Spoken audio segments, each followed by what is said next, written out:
มีพลาดบ้างไหมพี่แบบโดนตอนในฉากแอคชั่นอะไรเงี้ยมีครับแล้วคนในโรงพยาบาลก็แบบตกใจกันใหญ่what happened มาจากโลกไหนเนี่ย what happened หักกระดูกมิล่าอุ้ยตายแล้ว ไม่ได้เกิดเลย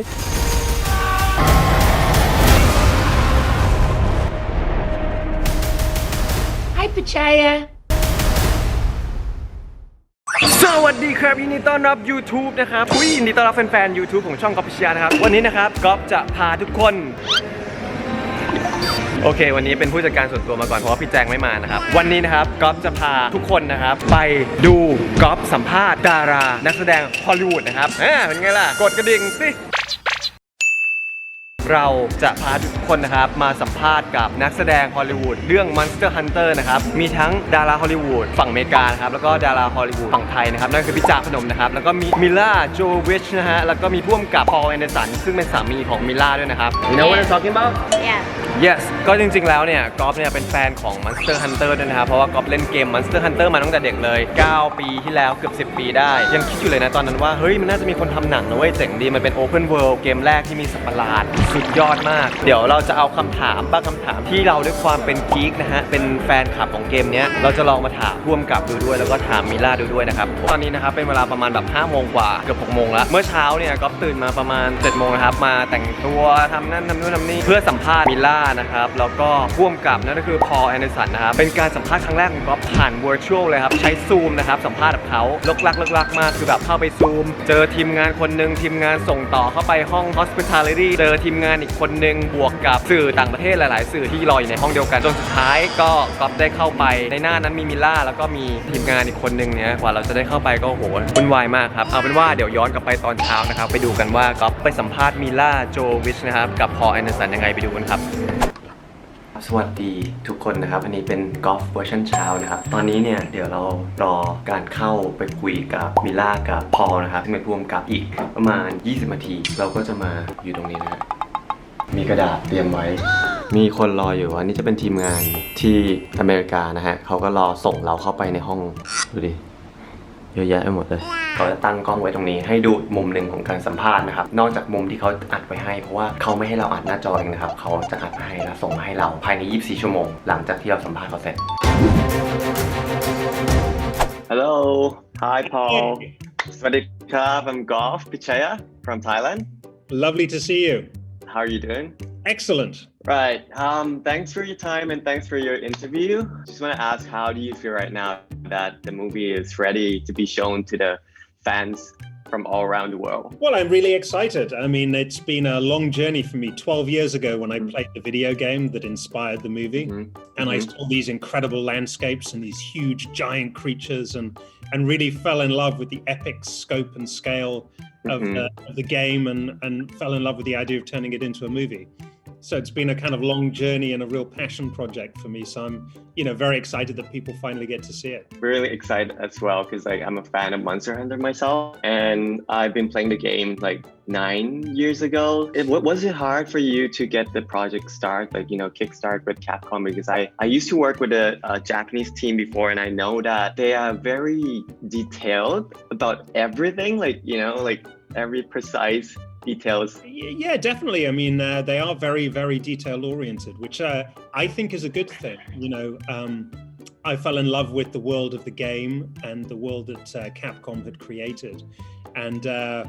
when I approached making the movie, I wanted to work very closely with Capcom, because I welcomed that detail. I felt that, the creators of the game were the gatekeepers to that world. And if I could please them, then of course the fans would be happy as well. So,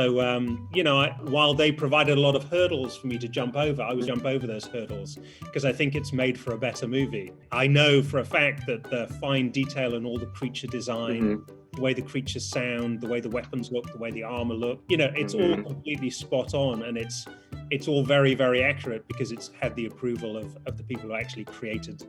the game and the original world. And talking about the movie adaptation of the game, the fans are expecting how many %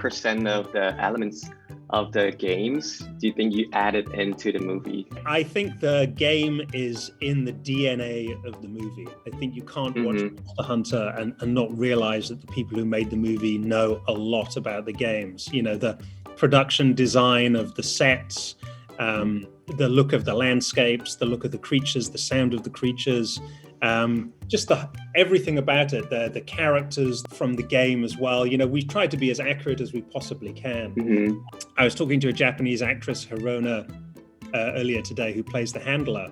And it just reminded me that Hirona studied the character, the handler from the game to such a degree that she moved exactly how the handler moves in the game. You know, she really brought a level of authenticity to the role. And then equally, you know, we employed actors who could actually wield these giant weapons, the signature of the game as well. And that's not easy. You know, it's one thing to wield those weapons when it's in a video game and you're made out of pixels and you don't have to obey the laws of gravity.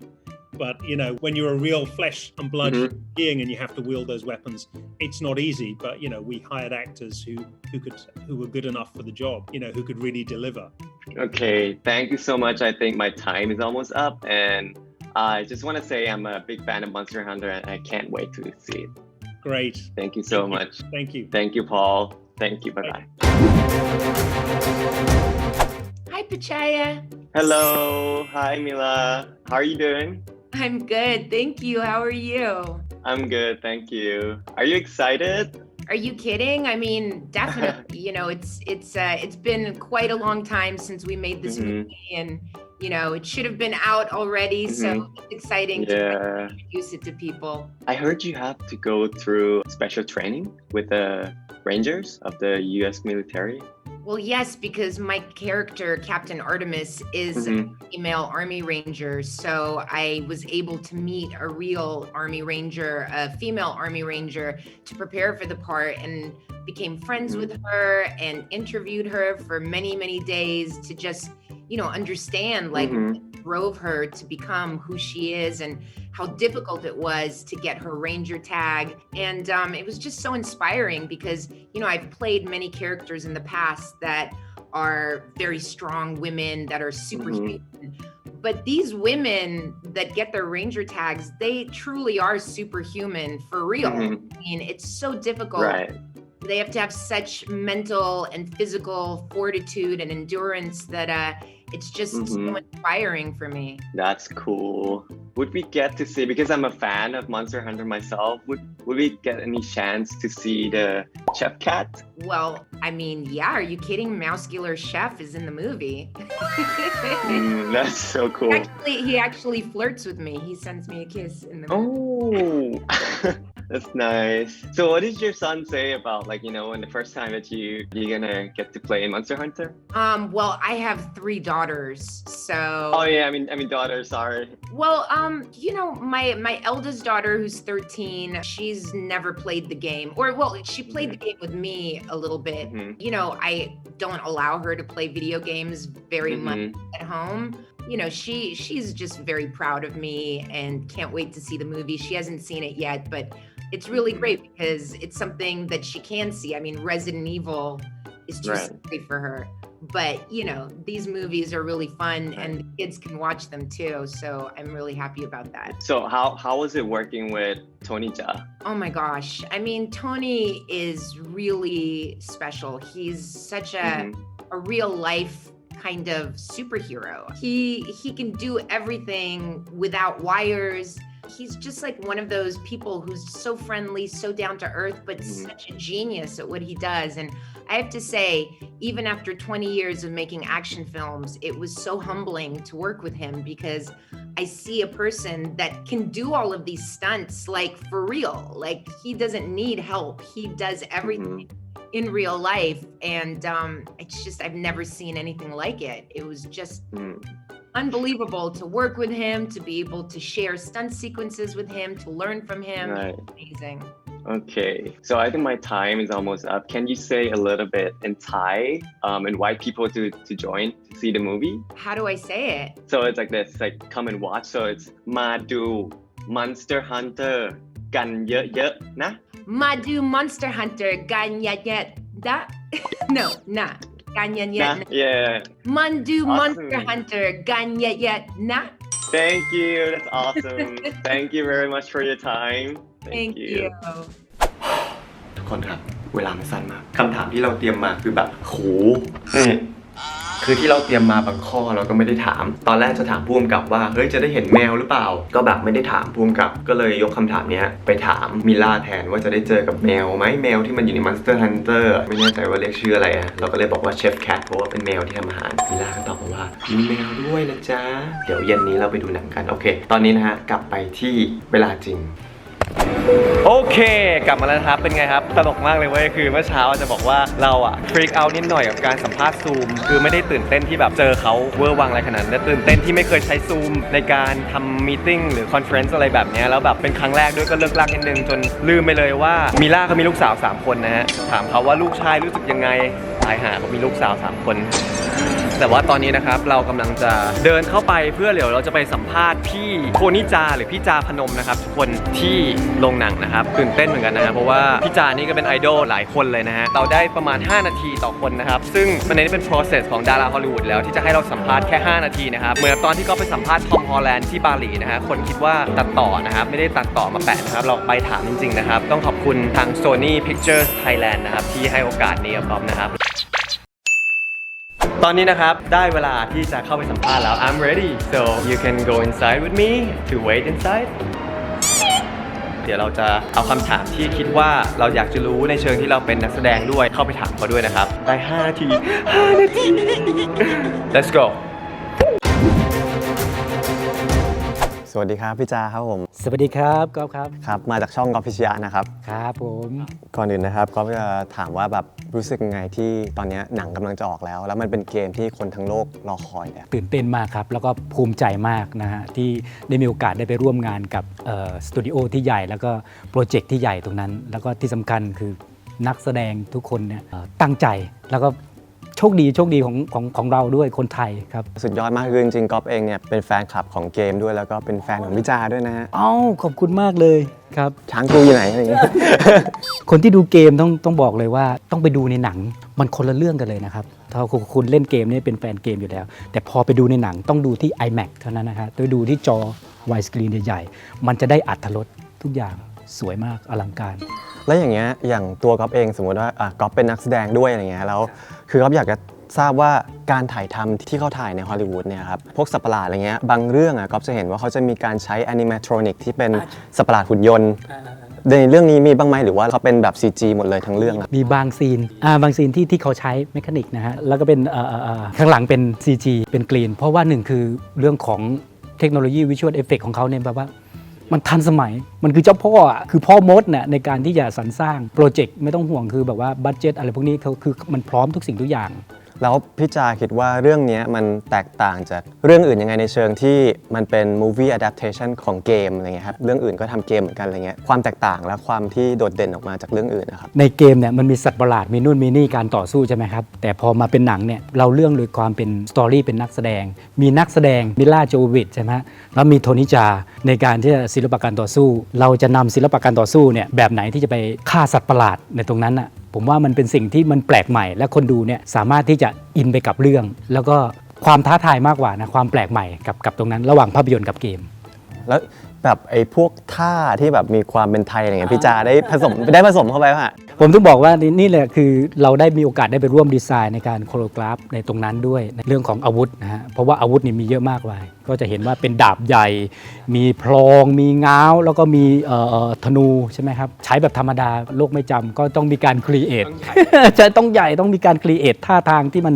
ต่อสู้แล้วเป็นภาพจำตรงนั้นแล้วได้ร่วมงานกับมิลล่านี่เป็นไงครับคือทางนู้นเขาก็เป็นแอคชั่นสตาร์ระดับแบบโหเราก็ไปตอนแรกเราก็เกรงเหมือนกันว่าเฮ้ยเราก็เป็นแอคชั่นไงแบบเดียวกลัวจะต่อยพลาดเพราะว่าพอเดซันก็เป็นสามีด้วยหักเลยนะครับหักเลยหักกระดูกมิลล่าอุ้ยตายแล้ว ไม่ได้เกิดเลยแต่พอดีพอเขาแบบค่อนข้างที่จะเป็นแฟนเราด้วยตั้งแต่องค์บากต้มยำกุ้งตรงนี้แล้วก็เขาเคยมาถ่ายหนังที่เมืองไทยแล้วเขาก็เข้าใจถึงเรื่องศิลปะการต่อสู้แล้วเขาแบบให้เราครีเอทด้วยนะว่าเราจะต่อสู้แบบไหนจะใช้แอคชั่นแบบไหนเนี่ยช่วยคิดให้หน่อยที่ท่าทางการต่อสู้ตรงนี้เราก็เลยได้มีโอกาสได้ออกไอเดียได้แบบเต็มที่เลยตรงนั้น คือเขาเป็นคนที่แบบเปิดเลยฮะเป็นไดเรคเตอร์ที่เปิดมิลล่าก็แบบว่าสนใจที่จะทำยังไงที่จะว่าต่อสู้แบบเราได้อะไรพวกนี้แอคชั่นคือเขามีพื้นฐานอยู่แล้วความเป็น acting พอมาเจอแอคชั่นแบบเรานี่โอ้โหแบบช่วยกันนะฮะช่วยกัน มีพลาดบ้างไหมพี่แบบโดนเข้าไปตอนในฉากแอคชั่นอะไรเงี้ย มีครับ เลือดออกเลยวะพี่ ข้อเท้าแพลงของเรานี่กระโดดลงมาครับจะต่อสู้กับมิลล่าช่วงหนึ่งแล้วก็ข้อเท้าเราแพลงโปรดิวเซอร์บอกฮอสพิทอลเลยไปโรงพยาบาลเลยเอาไปทั้งชุดนะ ไปรู้ชุดมันสตัน ชุดเลยแล้วโอ้โหแล้วเหงื่อแบบเลือดเต็มไปหมดเลย ไอเลือดที่อยู่บนหัวคือปลอมนะเลือดปลอมใช่ป่ะ ปลอมเนี่ย โอเค แล้วคนในโรงพยาบาลก็แบบตกใจกันใหญ่ว่าได้เป็นออกมาจากโรคไหนเนี่ยว่าได้เป็นทั้งหมดเป็นการแสดงแล้วบอกเลื่อนไหลนู่นนี่นั่นแบบโอ้โหแล้วก็เป็นประสบการณ์ที่แบบว่าเราบอกมันเป็นการถ่ายหนังนะ อย่างทำงานกับพอลนี่เป็นไงบ้างครับ ครับกับพอนี่ก็เขาเป็นผู้กำกับที่มีวิชั่นนะครับมุมมองในการที่จะนำเกมตั้งแต่แรกแล้วไม่ว่าจะเป็น Resident Evil แล้วก็ Mortal Kombat ใช่ไหมครับแล้วก็เขาชำนาญในเรื่องนี้เราก็เป็นแฟนเรื่อง Martial Art เกี่ยวกับแอคชั่นอยู่แล้วมินั้นเราคุยกันเนี่ยคือเป็นอะไรที่เคมีมันตรงกันแล้วก็มีอะไรก็แลกเปลี่ยนกันแล้วก็ถ่ายทอดออกไป Family Man ครับพอไปไหนก็ชวนกันไปทานดินเนอร์อะไรพวกนี้ครับเวลาก็น่าจะหมดแล้วนะยังไงก็ฝากพี่จาใช่งั้นฝากพี่จาบอกทางช่องที่ subscribe ของก๊อฟหน่อยครับว่าแบบมาดูหนังกันเยอะๆเนี่ยชวนคนดูมันยังไงก็แฟนคลับของก๊อฟไมค์ก็ดีนะครับที่ subscribe ก๊อฟนะครับก็เรียนเชิญทุกคนนะครับมาช่วยกันผลักดันช่วยกันเชียร์นะครับคนไทยด้วยกันไปดูหนังระดับอินเตอร์ระดับโปรดักชันที่ใหญ่นะครับผมฝากตัวผมไปอยู่กับค่ายพี่เทรนเป็น martial art ยินดีเมื่อไหร่สนใจแอคชั่น มาเลยครับทำเรียน break dance มาตั้งแต่สมัยเด็กโอ้เยี่ยมเลยทำพวกวินมิลแล้วลงมาขึ้นมาวินมิลแล้วขึ้นต่อเป็นจระเข้เลยเตะต่อนี่ไงมันสามารถมาอัดแอปใช้ตรงนี้แหละครับมันคือสิ่งที่เราเอาไปใช้ในหนังครับใช้ในหนังแอคชั่นได้ครับผมขอบคุณมากนะครับผมครับ ฮัลโหลทุกคนกลับออกมาแล้วนะครับเมื่อกี้ก็เป็นการสัมภาษณ์พี่โทนี่จาหรือพี่จาพนมไปแล้ว Was I good interviewing Yeah. The best Yeah. And so handsome. โอ้ย You had a connection with Tony Jang. I had a connection with Tony Jang Your kind of way of communication was like you already know each other for a while. Yeah.